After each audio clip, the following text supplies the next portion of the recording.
지난번에 이제 아라바 요단강 계곡지대하고 그다음에 이제 요단 서편 산지의 중앙 산지에 대해서 쭉 우리가 생각해 봤는데 그 두 그 곳 아라바와 중앙 산지를 이해한 후에 성경을 갖다가 들여다보면 얼마나 그 사건들이 이게 피부에 와닿을 정도로 이렇게 그 이해가 되는지를 한번 살펴드리겠는데요.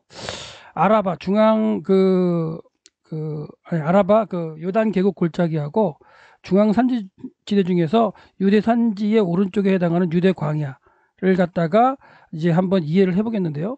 이 아라바라는 명칭이나 뭐 유대 광야나 미드바르나 다 이 광야라는 의미가 있어요. 그래서 이 광야에 대해서 한번 이제 이해를 해볼 텐데, 우리말로 그냥 광야 그러면 어떤 느낌이 드시는지 이제 모르겠어요. 이제 저는 이제 어렸을 때에 학생 때, 고등학교 때 뭐 이육사의 광야를 배우면 뭐 아무도 살지 않는, 그쵸? 그냥 짐승들만 있는 그냥 적막한 바람 부는 그런 광야를 생각하게 되고, 또 사막이라는 단어를 만나게 되면 우리나라 입장에서는 사막 그러면 뭐 떠오르는 뭐 어렸을 때 사하라 사막, 모래 사막 뭐 이런 걸 느껴지게 되죠. 그다음에 황무지라는 단어를 성경에서 만나면 황무지, 황무지가 뭘까? 그냥 아예 그냥 예전에 그 서부 영화를 보면 황야의 무법자 뭐 이런 개념의 어떤 그런 걸 좀 연상하게 되죠. 그 서부 영화도 그 어렸을 때는 가보지 못했지만 또한 그 나중에 이제 미국에 가거나 이렇게 그 서부 지역 가보면 사광야가 어떤지 황야가 어떤지 이런 것도 느끼기 때문에 또 이제 이렇게 간접 경험이 되긴 하겠지만 하여튼간 우리가 성경을 읽을 때에 접하는 뭐 광야라든가 사막이라든가 황무지라는 이런 것들이 그냥 어렸을 때 배워지거나 습득되었던 그런 느낌의 어떤 경험을 가지고서 이제 그 단어를 생각하게 되는데, 그런 걸 좀 버리시고 성경에서 말하는 그 단어들을 좀 이렇게 사전적인 의미나 요즘은 이제 좋은 자료가 많기 때문에 풍습이나 풍물, 뭐 지리 같은 어떤 책자를 통해서 좀 그걸 이해해 보는 게 훨씬 좋습니다. 그래서 성경에 이제 그 미드바르라는 단어가 광야로 번역되기도 하고 황무지로 번역되기도 하고 막 여러 가지로 번역이 돼요. 그다음에 또 광야라는 의미를 가질 수 있는 예시몬이라는 단어가 있는데, 이 예시몬이라는 단어도 우리말 성경에서는 사막, 뭐 황무지, 황야 이게 다 번역이 됩니다. 그러니까 히브리어로 예시몬이라는 단어는 하나인데 이게 우리말 번역으로 될 때 그 상황상마다 어떤 때는 사막, 어떤 때는 황무지, 어떤 때는 광야, 어떤 때는 황야 이렇게 이제 번역이 된다는 거예요. 또 한 가지 이제 우리가 배웠던 아라바, 그 요단강 계곡지대, 그렇게 쓰여 있는 이 아라바가 지역적으로 많은 곳이 있겠죠.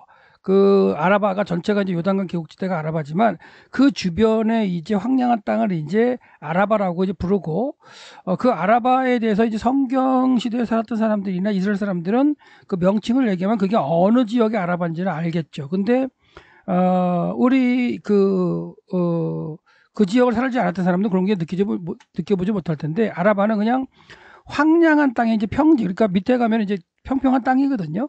그러니까 그런 거. 그다음에 이제 뭐 키카르라는 표현도 쓰기도 해요, 히브리어로. 그래서 요단강 계곡지대를 갖다 키카르라 해서 이게 원형의 이렇게 둥근 평평한 땅 이런 식으로 표현하기도 하는데, 말씀드리고자 하는 게 뭐냐면 뭐 미드바르나 예시본이나 아라바나 또 다른 뭐 찌아라든가 뭐 찌온이라든가, 그러니까 여러 가지 광야를 의미할 수 있는 여러 가지 단어가 무지하게 많다는 거예요.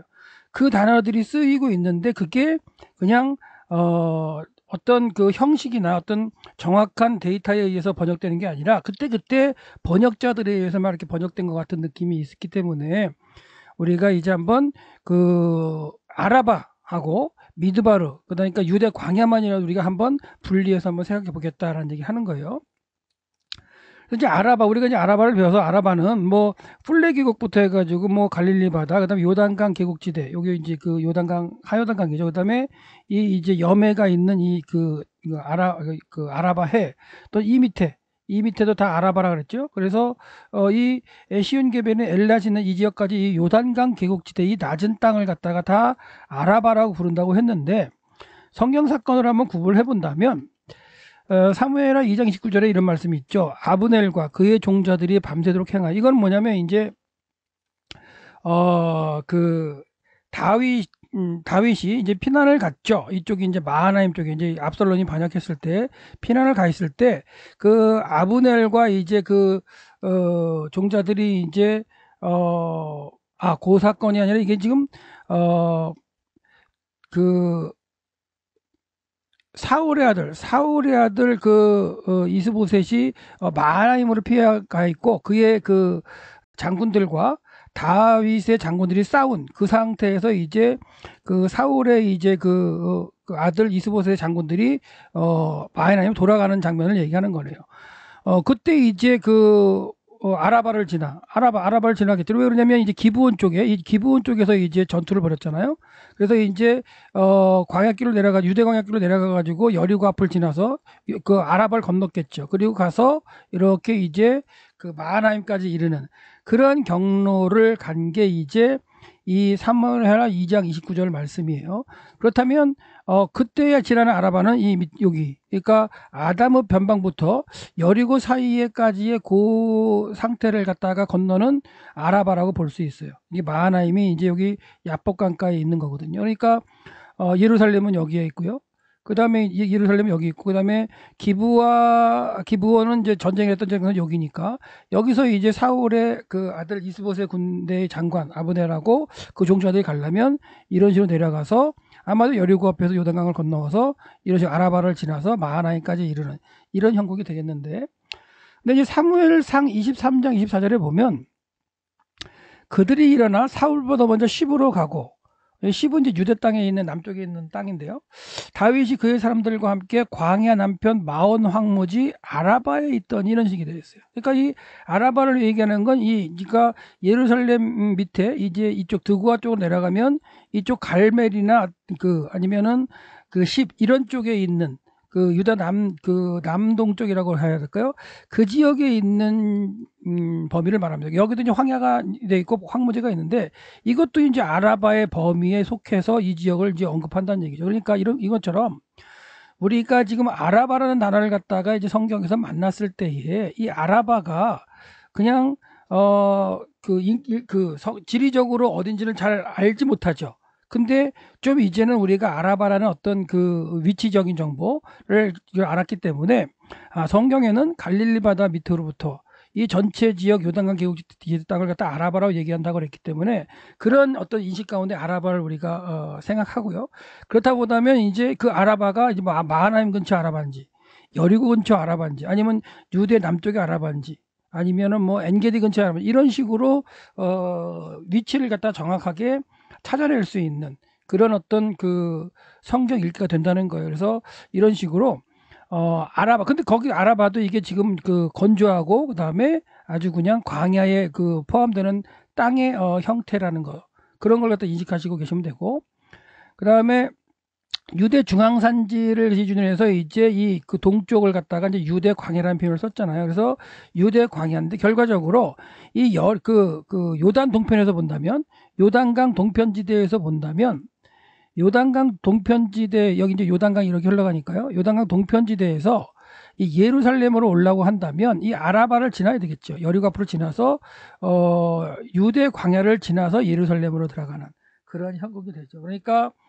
결과적으로는 뭐냐 아라바라는 광야를 지나서 유대 광야를 지나서 예루살렘에 들어오게 되는데 예루살렘을 우리가 시온이라고 이제 표현을 하잖아요. 근데 시온이라고 표현하는데 이 시온도 찌아라는 단어에서 이제 파생된 단어라는데 그 찌아도 광야라는 의미가 있다고 합니다. 그래서 광야를 지나서 그 광야 끝에 있는 곳이 시온이라는 개념으로 이제 성경은 그렇게 말하고 있는데요. 그래서 우리가 이제 광야에 대해서 한번 오늘 좀 더 살펴보도록 하겠는데 이사야 선지자도 이제 예언을 할 때에 그런 어떤 미드바르나 예시몬 내지는 아라바 이런 걸 다 구분해서 써요. 근데 구분해서 쓰는데 보시면 어느 때는 이제 미드바를 광야로 번역하기도 하고 또는 예시몬을 사막이라고 번역하기도 하는데 다른 때는 또 다르게 번역을 하거든요.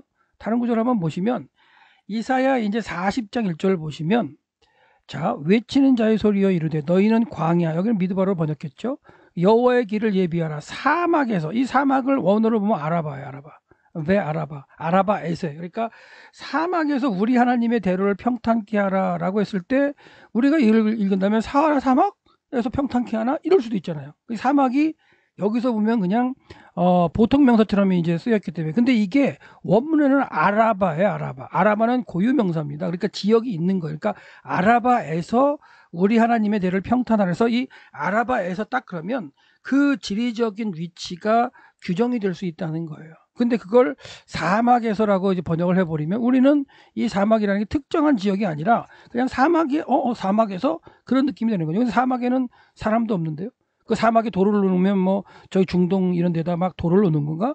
이렇게 생각하는 게 아니라 이 아라바 자체가 위치적인 정보가 분명히 있다는 거. 만약 하면 여기도 그 광야도 미드바로도 이 광야도 유대인의 개념 가운데는 유대 광야로 충분히 느껴질 수 있는 그런 형국이 돼요. 왜냐하면 예루살렘의 동쪽으로만 예루살렘의 동쪽으로 살짝만 나가면 불과 얼마만 걸어가면은 유대 광야가 시작되는 거거든요. 그 동쪽에 또 아라바가 있는 거니까. 그래서 아까도 얘기했지만 아라바 지역에서 예루살렘으로 올 때는 아라바 광야를 지나서 미드바로 광야를 지나서 예루살렘을 들어오게 되는데 그 위치에 하나님의 대로를 평탄케 하라 이런 말씀으로도 충분히 이해될 수 있다는 거예요. 그러니까 이제 이거는 이사야의 예언이죠. 그러니까 이제 이스라엘이 이제 그 바벨론의 포로나에 망한 다음에 그들에게 다시 한번 하나님의 위로가 있고 하나님의 그 위로 가운데 이제 예루살렘으로 올라오는 어떤 그런 광야가 회복되고 그 다음에 여호와의 길이 준비가 돼가지고 이제 마지막 때 이제 회복된 그런 예언을 갖다가 하는 과정 가운데 광야에서 외치는 자의 소리가 있다는 얘기를 하는 거죠. 결과적으로는 이 광야에 외치는 자의 소리가 예수님 당시에 누구로 왔어요? 세례 요한으로 이제 오게 되는 과정이죠. 그래서 그 세례 요한이 외쳤던 그 공동체가 아라바라는 지역에 지금의 요르단 땅에 있는 그 베다니 쪽에 있어요. 이제 계속해서 한번 살펴보겠지만 그래서 우리가 이사야가 예언했던 이 예언이 어떤 그냥 이상적인 예언이라기보다도 물리적으로도 이루어질 수 있는 예언이라는 게 중요한데요. 그 다음에 계속 보시면 하나님의 대를 평탄케 하고 골짜기마다 도두어지며 산마다 언덕마다 낮아지며 고르지 아니한 것이 평탄하게 되며 험한 곳이 평지가 될 것이며 이런 어떤 의미 가운데에 이 40장 4절 말씀을 갖다가 지리적으로 한번 보시면 지난 강의 시간에 이제 아라바를 얘기했지만 이 졸 지역을 흐르는 요단강이 있죠. 근데 그 졸 지역과 이 골 지역 여기가 골이라기보다 이 위쪽에 이제 골의 평탄한 지역이 골이고 이 두 지역을 연결하는 이 위치를 갖다 이제 같다라는 표현을 쓰기도 해요. 언덕 부분을 이렇게 연결하면 같다라는 표현인데 이 지역이 뭐냐면 40m, 50m 되는 이렇게 높은 살짝 언덕 같은 그런 모습의 그냥 올록볼록한 그렇죠? 그런 형태가 그냥 보이는 거예요. 그러니까 염해 주변에도 그렇고 유대 광야도 그렇고 올록볼록한 그런 어떤 골짜기나 산지 이런 형태가 많이 보여서 그런 곳들이 이제 평탄하게 되고 낮아지고 서로 이렇게 평평하게 되는 그런 과정의 상황이 이제에 대해서 이사야가 예언하는 거죠. 그리고 이제 이 지역의 모습을 이제 좀 더 사진으로 본다면 이런 식으로 요단강 흘러가고 한 40m 정도 높이의 이런 언덕들이 좀 있고요. 또한 더 산지로 올라가면 더 높은 계곡과 이제 낭떠러지 이런 언덕들이 있죠. 그런 상태로 한번 이 아라바를 이해를 한번 해보시고 그 다음에 여기가 이제 여리고인데 예수님 시대에 이제 신약 시대의 신약 시대의 여리고의 부분 이제 그 헤롯 왕의 왕궁터가 있던 그런 지역이고 이 주변에가 이제 여리고 신약시대 여리고겠죠. 근데 신약시대 여리고 옆에 보면 이 와디켈트라는 이 계곡들 옆에 이렇게 이제 예루살렘으로 올라가는 이 도로가 있었어요. 도로가 예루살렘 올라가는 도로가 이렇게 이제 있었는데 이 도로가 로마 군대에 의해서 산지로 예루살렘으로 올라가는 도로를 이렇게 그 당시 고속도로일 수 있죠. 예수님 당시 때. 마차 2대가 이렇게 교행할 수 있는 그 길을 갖다가 닦아난 거예요. 그러니까 이사야 시대에는 여기에 길이 난다는 상상을 할 수도 없었을 거예요, 아마. 근데 이사야 시대에는 사막에 아라바의 길이 여호와의 대로가 이렇게 있을 거라는 선포를 하는 게 그게 그 당시에는 어떻게 보면 이사야 시대는 여리고 앞쪽으로 다니지도 않았을 거예요, 아마.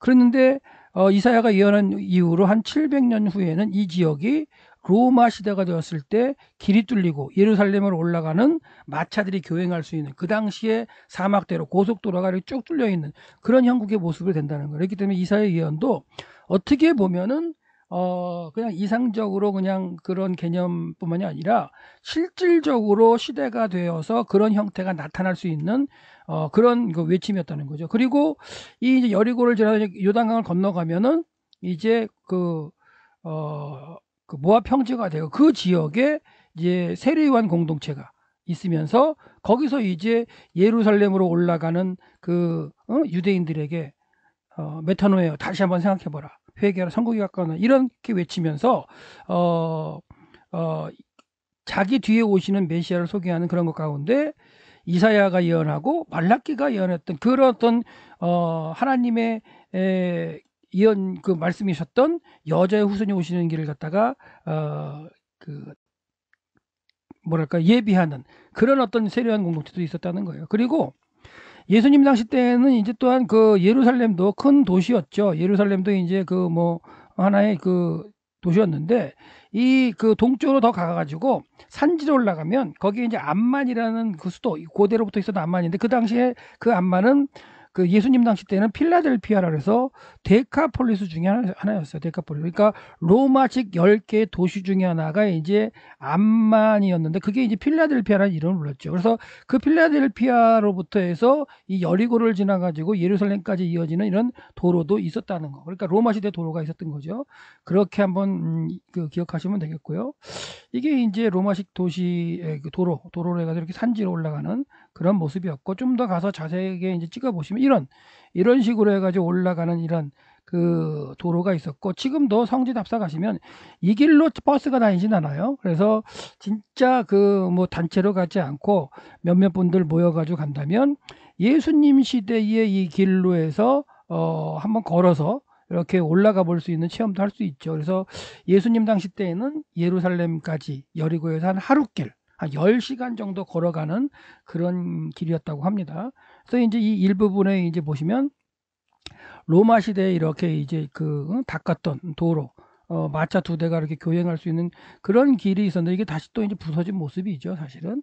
그러니까 이사야가 그 예수님보다 700년 전에 예언했던 그 예언의 말씀이 이 로마 시대, 예수님 시대에 오면 그게 진짜 물리적으로 이 상황에서 이 광야에서 그 말씀들이 진짜 이루어지는 모습을 충분히 이해될 수 있었다는 사실, 그런 모습으로 이제 상상해 보신다면 이사야가 예언했던 이사야 40장 말씀 1절에서 4절 말씀이 결과적으로는 세례 요한이라고 하는 그 선지자에 의해서 아라바에서 외쳐지는 그런 어떤 광야에서 외치는 자의 소리로 직접 등장했던 그 지역이 아라바 지역이었다는 거예요. 그러니까 이스라엘 백성이라면 아라바와 그 미드바로 유대 광야를 다 인식을 하고 예루살렘으로 가는 이런 걸 다 인식했기 때문에 아라바에서 외쳐지는 세례 요한의 외침에 이게 주목하지 않을 수 없었어요. 주목해야 되는 그런 상황이었다는 걸 한번 생각해 보면 마태복음 3장 3절이나 마가복음 1장 3절, 누가복음 3장 4절에 보시면 저는 이사야로 말씀하신 자라. 그러니까 이사야가 예언했던 그 자가 세례요한이라는 얘기를 갖다가 하시는 거죠. 광야에 외치는 자에게 소리 있어 가로되 너희는 주의 길을 예비하라. 예수 그리스도의 오시는 길을 예비하는 그런 게 이제 세례요한의 사명이기도 했는데 그의 첩경을 평탄케 하라. 그러니까 예수님이 행하실 일들을 먼저 나와서 죄 사함의 세계 그 회개를 갖다가 베풀게 하고 그리고 그렇게 회개하면서 그 세례를 받은 사람들을 다시 예수님께로 보내는 일을 했던 게 이제 세례요한이었잖아요. 그러니까 그런 모습으로 본다면 이렇게 이제 그 세례요한이 고백하는 나는 선지자 이사야 말과 같이 주의 길을 곧게 하라고 광야에 외치는 자의 소리라고 얘기했던, 그렇게 얘기하는 이 광야에서 외치는 아라바와 미드바로 이 그걸 통과해 가는 이스라엘 백성들, 예루살렘을 가는 이스라엘 백성 유대인들에게 외치는 자의 소리로 역할을 했던 이 세례요한의 모습을 볼 수가 있어요. 그러니까 이 세례요한이 외친 장소 자체가 광야요 아라바라는 그런 개념인데요. 왜 광야에서 외쳤을까라고 본다면 이사야 선지자가 예언했을 때는 그때는 이제 포로로 너희들이 잡혀간다는 거예요. 포로로 잡혀가지만 광야로 돌아오는 이제 그 길이 예비가 될 것이다라는 말씀으로 이제 그 예언을 하고 있는 거예요. 그래서 이스라엘 백성들이 이제 바벨론을 포로로 잡혀가지만 돌아와서 이제 그 1차, 2차, 3차로 돌아오는 그런 그 길에도 이제 광야를 분명히 돌아오면서 이사야 선지자가 예언했던 걸 그런 걸 그 회상을 하면서 돌아왔겠죠. 그리고 결과적으로 이스라엘 백성에게는 잡혀가는 바벨론으로 잡혀가는 길도 그 아라바를 건너서 가는 길이었겠지만은 돌아오는 길도 회복되는 길도 그런 길이었다는 거. 그렇게 결과적으로는 이스라엘 백성들이 여호와에게로 돌아오는 길이요. 여호와께서도 또한 이스라엘 백성에게 돌아가는 그 길이 이제 광야라는 표현을 써요. 그러니까 광야에서 만나는 그런 의미로 이제 그 선지자들이 이제 선포하게 되는데 결과적으로 하나님과 회개한 이스라엘 백성이 다시 만나는 장소가 이제 광야라는 의미로 많이 이제 등장한다는 거예요. 그래서 유대인에게 광야라는 느낌은 무언가 새로운 일이 발생하도록 기대하는 그런 곳이었어요. 그리고 다시 한번 소망이 잉태되는 곳이죠. 이거는 광야 40년 돌 때도 마찬가지죠.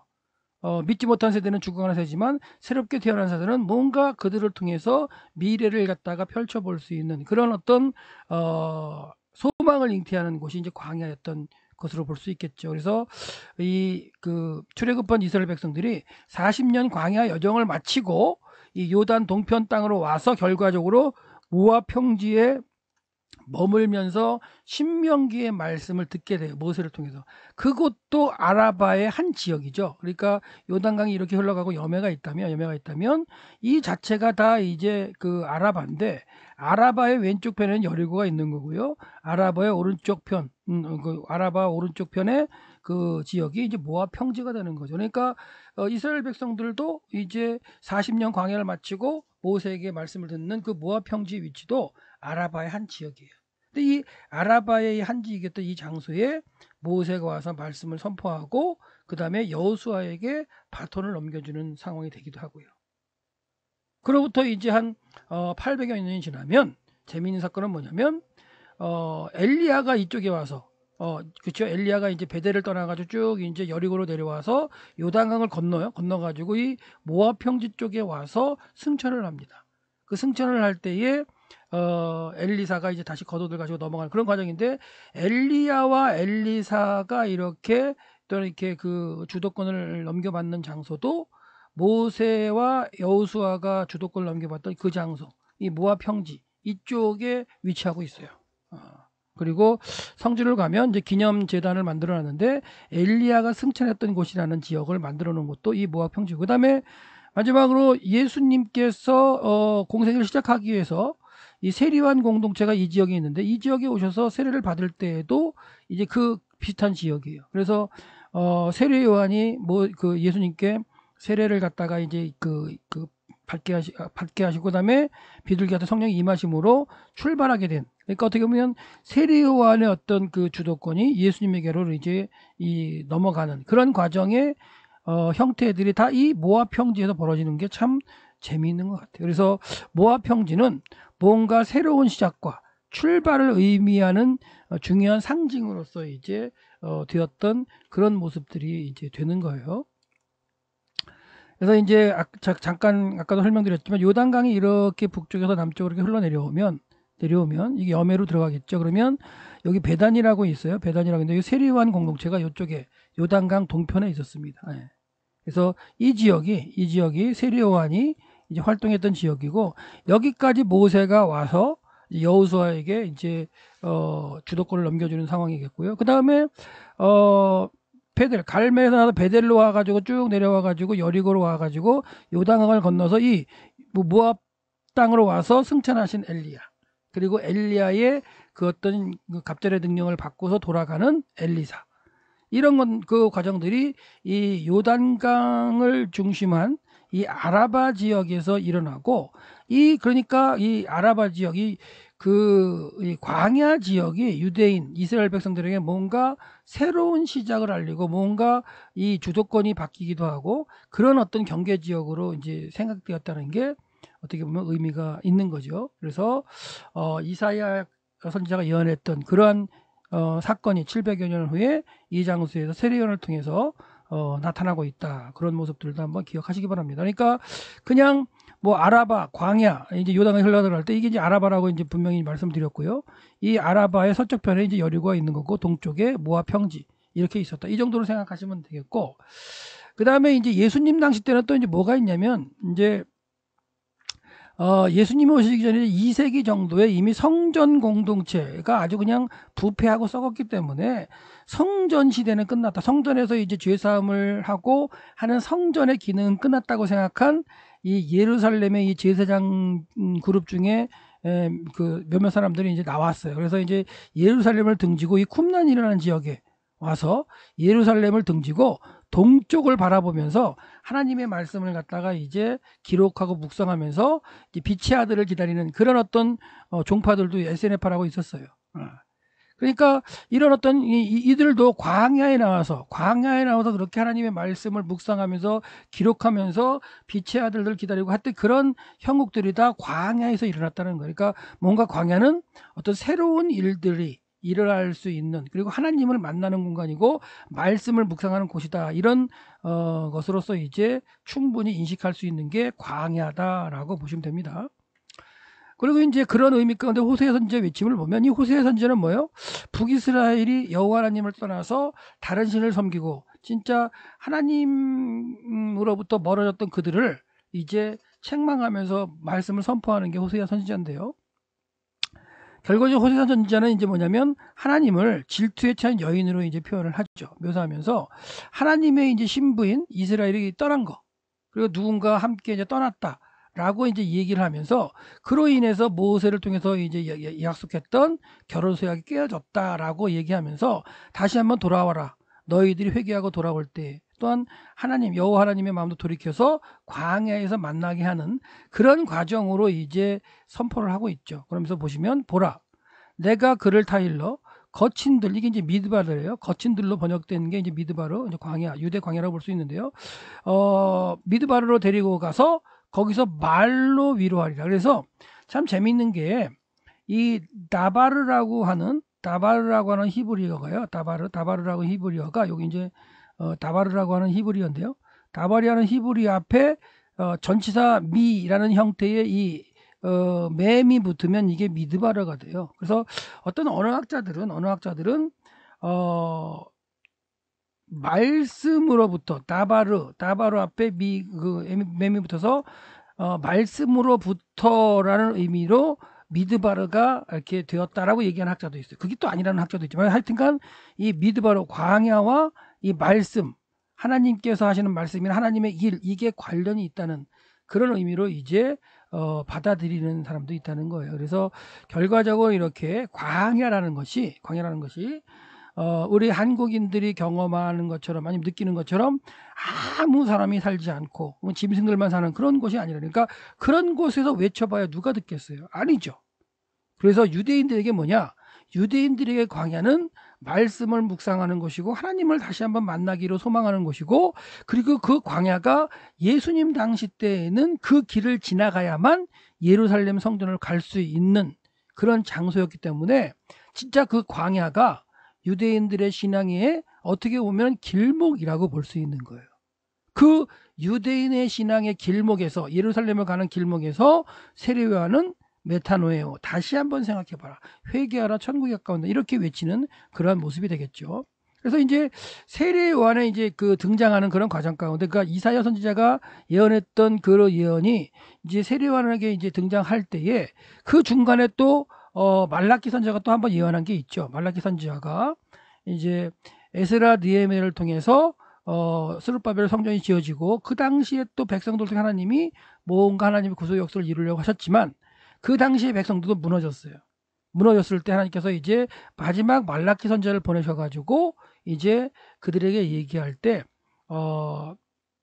또한 엘리야라는 그 선지자를 또한 이렇게 예언하게 되는 과정이 있죠. 그래서 다 읽지는 못하겠지만 내 이름을 경하는 너희에게 공의로운 해가 떠올라서 치료하는 광선을 비추리니 너희가 나가서 외양간에서 나온 송아지가 뛰리라. 그러니까 이렇게 공의로운 해가 떠오르고 치료하는 광선, 하나님의 말씀이 다시 이루어진 그 시기에는 외양간에서 나온 송아지 뛰리라, 이렇게 말씀을 하시면서 너희가 악인을 밟을 것이니 그들이 내가 정한 날에 너희 발바닥 밑에 재와 같으리라. 이거 뭐예요? 그들을 압제하고 있는 만약 그런 것들로부터 이제 승리를 주시고 자유를 주시겠다는 그런 어떤 선언의 말씀인데요. 이러는 과정 가운데 뭐라고 얘기하냐면 너희는 내가 호렙에서 그 신의 산이죠. 모세를 통해서 만나셨던 그 호렙에서 온 이스라엘을 위하여 내 종 모세에게 명령한 법 곧 율례와 법들을 기억하라. 그 기억하면서 다시 한번 하나님 앞으로 돌아와라. 그런 얘기를 말씀하시면서 뭐라고 예언해요? 보라. 여호와의 크고 두려운 날이 이르기 전에 여호와의 크고 두려운 날이 이제 심판의 날일 수도 있겠지만 하나님께서 이제 말씀하신 여자의 후손 메시아가 오시는 그런 날이 될 수 있는 거죠. 그 이르기 전에 내가 선지자 엘리야를 너희에게 보내겠다 말씀하세요. 그 선지자 엘리야가 아버지의 마음을 자녀에게로 돌이키게. 그러니까 둘 다 이렇게 등 돌리고 돌아서 있는 그런 것 가운데에 아버지의 마음도 돌이키게 하고 자녀들의 마음도 그 아버지에게 돌이켜서 만나게 하겠다라는 거예요. 근데 그 만나게 하는 장소가 어떻게 보면 미드바로 광야, 아라바 여기라는 얘기. 근데 재밌는 건 뭐예요? 엘리야 선지자가 오겠다고 했는데 그 엘리야 선지자가 승천하신 그 장소가 아라바의 요단강 동편 모압 평지였고요. 그 모압 평지에서 세례 요한과 그 공동체가 메타노이아라고 외치면서 회개할 천국에 가까운 다시 한번 생각해봐. 그렇게 엘리야의 심령과 능력으로 온 그 세례 요한이 외쳤던 그 장소가 엘리야 선지자가 승천했던 그 장소라는 거 놀라운 거죠. 그러니까 말라기 선지자가 예수님 오시기 전에 400여 년, 한 20년 전에 외쳤던 그 말씀이 또한 이루어지고 있는 장소가 아라바라는 거예요. 그러니까 우리가 이제 그 이스라엘 그 약속의 땅의 지리적인 어떤 그런 공부를 하면서 아라바와 이 유대 광야를 갖다가 인식하면서 구약 선지들의 예언의 말씀들을 들여다보고요. 그리고 그것이 이루어진 신약 시대의 말씀들을 들여다보면 너무나 정확하게 이루어지는 걸 볼 수가 있어요. 예. 그래서 이런 걸 볼 때 참 말라기 선지자가 예언했던 이 엘리야가 다시 오리라. 근데 이 엘리야가 이제 어떻게 보면 승천한 엘리야가 다시 올까 이런 생각도 있었겠지만 엘리야 10년간 능력으로 이제 세례원이 왔던 건 이미 우리가 성경을 통해서 예수님 말씀을 통해서 알 수 있고요.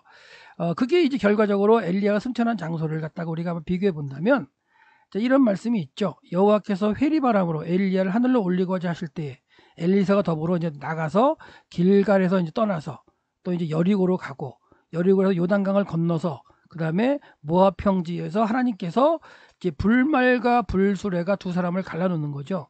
두 사람을 갈라놓고 회리바람을 타고 엘리야를 갖다가 데리고 올라가시는 그런 장소가 이제 아라바라는 장소예요, 사실은. 그랬다는 거는 이런 어떤 장소를 이제 이사야가 이렇게 그 예언하고 할 때 이것이 어떤 문예적인 표현으로서 어떤 상징적인 표현으로서의 어떤 내용일 수 있지만 그게 아니라 그 지역에 사는 사람들의 입장에서 볼 때는 삶 속에서 일어났던 체험할 수 있는 어떤 그런 장소고 강력한 어떤 그 이런 일이 이럴 때는 메시지가 돼요. 그 지역에 사는 사람들은.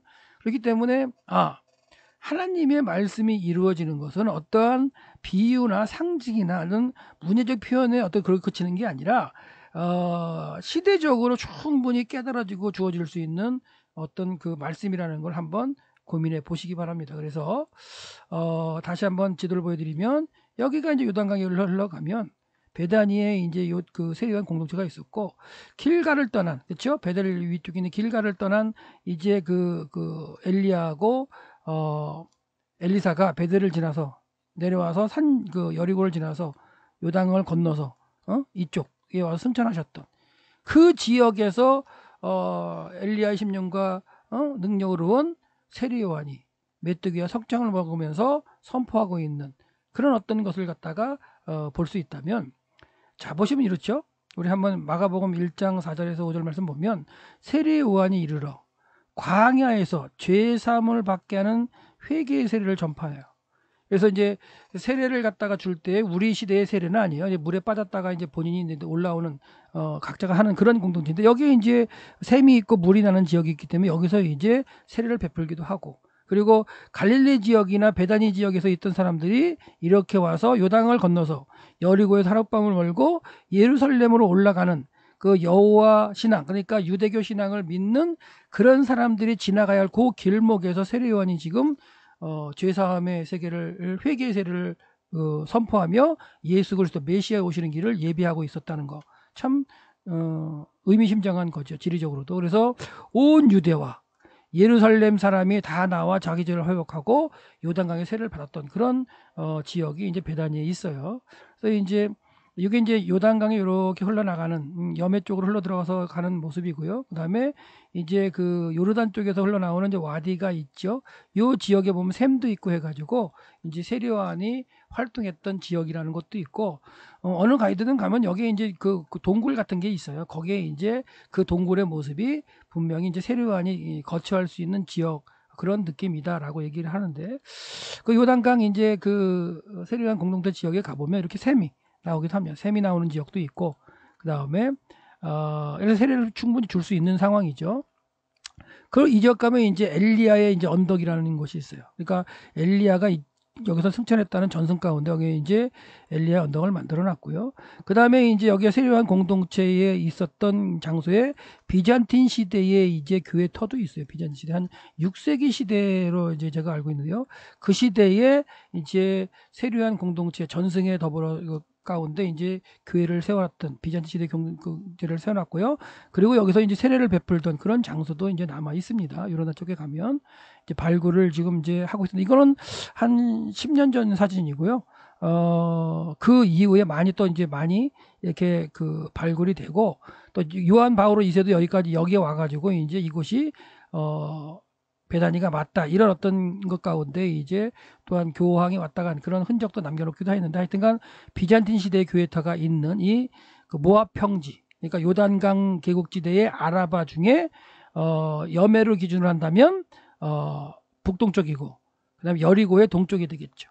그곳에 이제 세례요한 공동체가 있으면서 뭐했다? 그 예수 그리스도의 오실 메시아 오실 길을 예비했다. 그리고 이 장소가 아까도 얘기했지만 참 중요한 건 뭐냐면 모세가 여기까지 와서 신명기 말씀을 광야 2세대에게 선포를 하고 그리고 여호수아가 그 바톤을 이었던 장소가 이 지역이다. 그리고 엘리야 그러니까 나의 하나님은 여호와시다라고 하는 이름의 엘리야 그리고 그의 제자였던 엘리사 그 나의 하나님은 구원자시다라는 의미를 가지는 엘리사 그 주도권이 이렇게 넘어갔던 장소이기도 하고 마찬가지로 세례요한이 이제 큰 어떤 그 세례 회개의 그 어떤 세례를 베풀면서 많은 사람들을 모았었죠. 그 많은 사람들을 모았었던 세례요한이 예수님께로 이렇게 주도권을 넘겼던 그 장소가 요단강 계곡지대 아라바의 모압 평지 지역이라는 것도 의미가 있는 거예요. 그렇기 때문에 이제 지리적인 정보를 갖다가 이해를 하면서 그 성경의 말씀을 들여다보고 시대적인 사건을 들여다볼 때 하나님의 구속의 역사가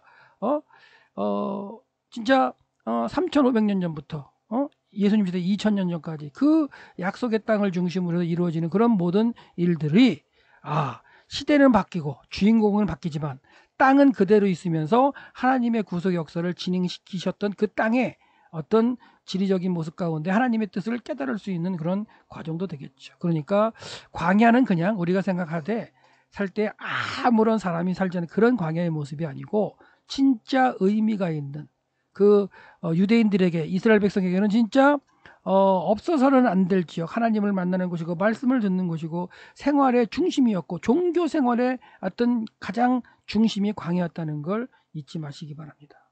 그렇기 때문에 이사야 선지자가 외쳤던 이 광야에서 여호와의 길을 예비하라.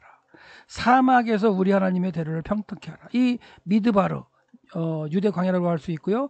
이 사막 아라바 요단강 계곡지대라고 볼 수 있다면 우리 하나님의 대로를 평탄케 하라. 실질적으로 로마 시대 길이 깔리기도 했다 그랬어요. 그러면서도 거기서 예수 그리스도를 만나서 말씀을 들을 때에 잘 깨우칠 수 있도록 세례요한이 뭐 했어요? 그들을 죄사함의 세례를 갖다 베풀면서 회개하는 그런 과정이 있었던 지역이라는 걸 이해를 하시고 그 다음에 이 지역에서 있던 이 세 명의 이 주도권에 바뀐 시대적으로 이거는 주전 15세기죠. 모세하고 이제 여호수아 사건은 그 다음에 엘리야하고 엘리사 사건은 이제 주전 9세기 사건. 예수님 시대는 이제 주전 그 1세기 사건이기 때문에 그 시대적으로 시간이 지났지만 그 장소에서 이루어지는데 재미있는 건 그 뒤를 이어서 하시는 분들의 이 뜻의 이름이 다 구원자라는 뜻이에요. 구원자. 그러니까 구원자를 어떻게 보면 예비했던 사람들과 그 구원자를 통해서 이제 그 이루어지는 과정 가운데에 그 일들이 아라바 또는 미드바로 이 광야에서 이루어지고 있다는 것을 한번 잘 묵상해 보시기 바랍니다. 그래서 이사야 예언이 우리가 다시 한번 이렇게 보시면서 이 예언이 지리적으로 이랬던 곳에서 이루어지고 있다는 거. 그리고 이곳에서 외쳐질 때에 이 지리적 형태나 모든 것을 이해하는 그 이스라엘 사람들, 유대인들은 아마 고민을 하고 세례요한에게 갔겠죠. 그래서 많은 사람들이 물어봤잖아요. 네가 오리알 메시아냐? 아니면 그 선지자냐? 모세가 얘기한 선지자냐? 아니면 뭐 엘리야냐? 그러는 가운데에 나왔던 종교 지도자의 물음처럼 뭔가 우리가 말씀을 외쳐지고 그리고 그런 현장이 사람이 없는 그런 곳이 아니라 진짜 이 시대에도 하나님의 말씀이 외쳐져야 할 곳은 뭐냐면 그들이 가장 중요하다고 생각하는 삶의 현장에서 외쳐져야 한다는 걸 좀 이해하셨으면 좋겠어요. 네. 그래서 이 이제 이사야의 말씀을 갖다가 계속해서 들어봐도 그렇게 이제 광야에서 그 여호와의 길이 예비되고 그러면 여호와의 영광이 나타나고 모든 육체가 그걸 함께 보리라는 거예요. 그러니까 그 아라바 광야에서 예수님께서 비둘기같이 임하는 그 성령이 임하시고 그다음에 또 이제 활동하시는 그런 것들이 이제 이루어지는 과정이죠. 그리고 말하는 자의 소리여 이르되 외치라 대답하되 무엇이라고 외치리까 모든 육체는 풀이랍니다. 그리고 그의 모든 아름다운 들의 꽃과 같대요. 근데 이제 풀은 마르고 꽃은 시들. 그러니까 이 육체나 이런 것들은 다 시들고 말라버린다. 하지만 여호와의 기운은 그 위에 불민이라. 이 백성은 실로 풀이다. 그러니까 그 시들어가고 말라가는 그 가운데 여호와의 기운이 바로 불어야 소생할 수 있다는 거. 그런 말씀을 하시면서 풀은 마르고 꽃은 시드나 우리 하나님의 말씀은 영원히 서리라고 한 이 아라바 광야를 배경으로 하는 이런 말씀들이 이해가 되어야 되는데요. 이 사진 하나 보시면 이게 거의 그 같은 지역을 찍은 거예요. 이건 건기 때 찍은 거고 위쪽은 이거 우기 때 찍은 건데 이게 보시면 풀이 나고 이게 빨간색 이게 이제 아네모네 꽃인데요. 이렇게 지금 푸른 말 이랬던 것도 동풍이 2, 3일만 불면 이렇게 바뀌는 거죠. 그렇죠? 그러니까 푸른 마르고 꽃은 시드나.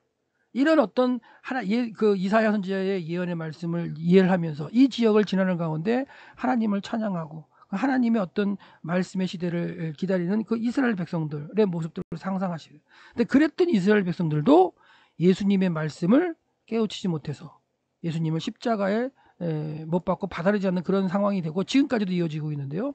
그렇기 때문에 말씀을 준비하고 그 말씀이 선포되는 것 가운데 말씀을 정확히 깨닫고 만날 수 있는 것도 참 필요한 것 같아요.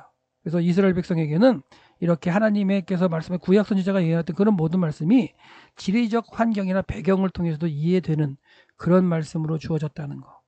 우리는 그런 상황이 되지 않기 때문에 핑계 댈 수는 없어요. 왜? 요즘에는 많은 자료들이 나왔고 많은 분들이 이제 지리적인 것 아니면 풍습 그다음에 역사적인 거 그다음에 뭐 많은 언어적인 이런 걸 통해서 많은 하나님의 말씀들을 갖다가 이렇게 깨우치고 선포하고 있습니다. 그렇기 때문에 들을 기 있는 분들이 들으시고 그래서 그 하나님께서 주어진 말씀을 정확하게 나의 공동체 언약 공동체에 선포하셔서 하나님의 어떤 구속의 역사의 한 모퉁이를 잘 감당하시는 그런 목회자들 되시기 바랍니다. 그래서 우리는 들의 풀과 같고 들의 꽃과 같고 이런 것들은 바람만 불면 말라질 수밖에 없지만 하나님의 말씀이 영원히 서겠다는 그 말씀 가운데 하나님의 말씀을 깨닫고 선포하시는 저와 여러분 되시기를 소망합니다. 그래서 이제 길을 곧게 하는 우리도 이제 광야에서 외친 자리에 소리가 돼야 돼요. 그래서 그 당시에 광야에 외치는 자의 소리, 광야가 이제 우리가 생각하는 그런 그냥 동물만 사는 뭐 사람이 없는 그런 게 광야가 아니라 그랬어요. 그래서 광야 그럼이 아라바도 광야고 미드바로도 이 유대 광야도 광야라 그랬는데 이 길을 누가 간다 그랬어요? 예루살렘을 올라가는 유대 진앙을 하는 그 사람들 올라갈 때 이 광야는 뭐예요? 유대인들이 꼭 지나가야 돼요. 그러니까 이스라엘 백성 유대인으로서 하나님을 만들어 성전으로 가는 그 사람들은 무조건 지나가야 되는 길목입니다. 이 길을 가지 않고는 안 되죠. 그렇기 때문에 이 시대에 우리에게 광야는 뭘까를 좀 잠깐 묵상해 본다면 코로나19 시대를 갖다가 이제 지나가면서 우리가 지금 대면에서 복음 전할 수 없는 상황이 돼 버렸죠. 그전에도 뭐 대면에도 복음을 전하는 그런 상황이 이제 많지는 않을 수도 있지만 그렇기 때문에 이제는 우리가 대면에서 전할 수 없기 때문에 전도할 수 없습니다라는 핑계를 댈 수는 없다는 거죠. 그리고 지금 코로나19 시대로 사람과의 거리도 관계도 줄어들고 그다음 시간도 만나는 것 시간도 줄어드는 과정 가운데 하나님과의 말씀을 만나는 시간을 좀 늘리시고, 그리고 이제 비대면으로라도 복음을 전파할 수 있는 시기가 되었으면 좋겠어요. 저도 코로나 시기를 맞으면서 7월부터 이렇게 이제 목회자들을 위해서 이렇게 성경 말씀을 이제 연구하고 나눌 수 있는 시간을 갖다 마련하고 있는데요. 이런 것들도 이제 사람들과 만나는 시간이 줄어들고 바쁜 게 없어지고 집에 있는 시간이 많기 때문에 고민을 하면서 이렇게 묵상을 하면서 이렇게 나눌 수 있는 시간이 되었다면 하나님의 말씀을 듣는 모든 분들이 코로나19 시대에도 복음은 외쳐져야 된다는 걸 인식하시고 어떠한 방법으로라도 복음을 전파할 수 있는, 요즘에는요 직접 가서 전파하지는 않더라도 그냥 이렇게 공유를 하면 되죠. 어떤 좋은 말씀이나 하나님 말씀 깨달은 게 있으면 그걸 공유를 해서 그 주소 카톡으로 보내주면 돼요. 그렇죠? 너무나 어떻게 보면은 쉬운 방법일 수 있어요. 그래서 그런 말씀도 있죠. 하나님의 말씀이 그냥 진짜로 빠른 시간 내에 이곳저곳으로 전파되는 그때에 진짜 하나님의 어떤 정하신 그 심판의 때, 심판이 우리에게는 두려웠지 않은 게 될 수 있어요. 왜? 잘 준비하고 심판은 두려운 게 아니니까요. 그러니까 하나님의 시기가 이루어지는 그때가 심판의 실 텐데, 그때가 언제라 그랬어요? 말씀이 막 흥하고 왕래하고 빠른 시간에 퍼지고 하는, 예루살렘 거리에 막 왔다 갔다 하는 그런 때가 어떻게 보면은 하나님 말씀이 막 빨리 퍼지는 그때가 심판의 때고 이제 종말이라고 얘기하는데, 이 시대처럼 이 말씀이 빨리 퍼질 수 있는 시대가 또 없는 것 같아요. 그렇죠? 그냥 파일 보내면 쫙 퍼지기도 하고, 그리고 클릭하면 그냥 유튜브로 말씀을 보면서 묵상하고 서로 이제 대화할 수도 있고, 그다음에 만나지는 못하지만 줌이라는 프로그램 이런 걸 통해서 서로가 또 이제 안부를 묻거나 화상으로 대화할 수 있는 그런 시대. 그러니까 이 코로나19 시대를 통해서 기존에 왔던 어떤 복음 전도 방법이나 이런 것 차원에서 달라진다는 걸 인식을 하시고, 그 대신 그 달라진 상황 속에서도 하나님의 말씀 복음은 전파되어야 된다는 걸 잊지 마시고 저랑 같이 공부하시면서 하나님의 말씀을 묵상하고 깨달으신 걸 언약 공동에 잘 전하시고, 그들이 또한 잘 살아가면서 하나님의 말씀을 전할 수 있게 하는 그러한 하나님의 언약 백성들 저와 여러분 되시기를 소망합니다.